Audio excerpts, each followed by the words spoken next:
Presiden ke-7 RI Joko Widodo, Jokowi, memberikan tanggapan terkait usulan agar Undang-Undang Komisi Pemberantasan Korupsi dikembalikan seperti sebelum revisi tahun 2019.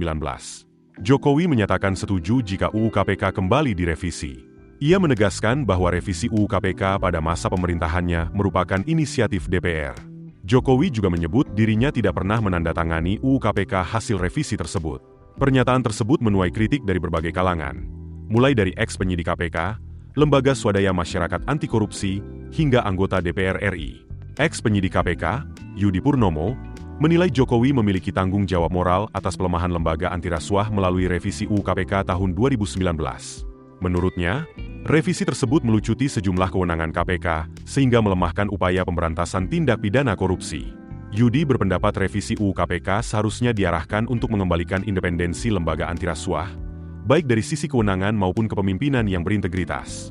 Ia juga menilai KPK perlu dijadikan lembaga non-eksekutif, bukan lembaga eksekutif sebagaimana diatur dalam UU Nomor 19 Tahun 2019.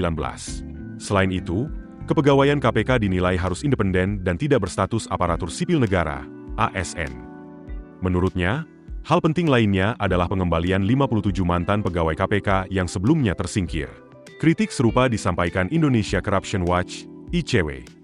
Kepala Divisi Hukum dan Investigasi ICW, Wana Alamsyah, menilai pernyataan Jokowi terkesan paradoks dan merupakan upaya melepaskan tanggung jawab atas revisi UU KPK yang dinilai melemahkan lembaga tersebut.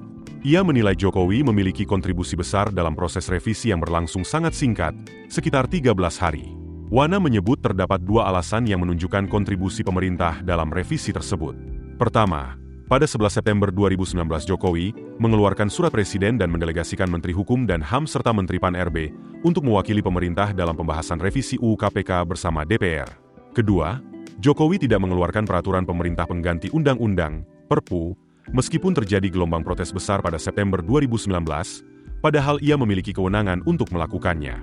Pandangan serupa disampaikan Koordinator Masyarakat Anti Korupsi Indonesia, MAKI, Boyamin Saiman. Ia menilai revisi UU KPK tidak terlepas dari kontribusi Jokowi saat menjabat sebagai presiden dan meminta agar Jokowi tidak mencari simpati publik terkait isu tersebut. Boyamin mengaku memperoleh informasi dari anggota DPR bahwa revisi UU KPK telah lama direncanakan, namun baru dilaksanakan pada 2019. Menurutnya, apabila Jokowi tidak menyetujui revisi tersebut, seharusnya pemerintah tidak mengirimkan perwakilan untuk membahasnya bersama DPR. Sementara itu, DPR membantah anggapan bahwa revisi UU KPK pada 2019 semata merupakan usulan inisiatif DPR. Sekretaris Jenderal Partai Golkar, Sarmuji, menegaskan bahwa pembahasan revisi UU KPK dilakukan bersama oleh DPR dan pemerintah dalam waktu yang cukup lama, bukan hanya oleh DPR saja. Keputusan bisnis terbaik datang dari data, bukan tebakan. Mudah berlangganan Business Insight dengan subscribe with Google.